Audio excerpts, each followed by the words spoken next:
The Civil Aviation Authority of Guyana has launched a probe into the collapse of EasyJet. The Minister of Transport made the announcement in the National Assembly today when questioned by the opposition. He said civil aviation is expected to complete a full report and hand it over to the government. Speaker, we are examining the matter. The agency which is responsible, this is the Guyana Civil Aviation Authority, will look into this matter and report to the ministry and the government. We have not settled on any question of any extensive investigation beyond the administrative approaches we're taking at the present time.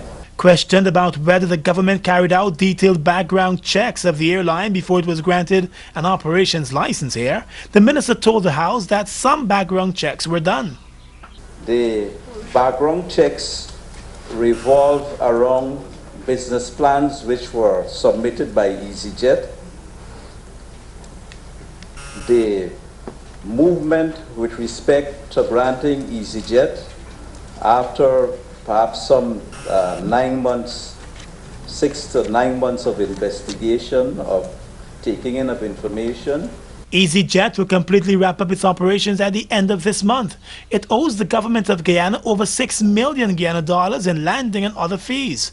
Passengers who bought their tickets in Guyana and were affected by the closure can now make their claims to the Transport Ministry. EasyJet has already forwarded a list of the names of those passengers who are to be refunded. The bond in place only covers for tickets purchased in Guyana and which were not utilized.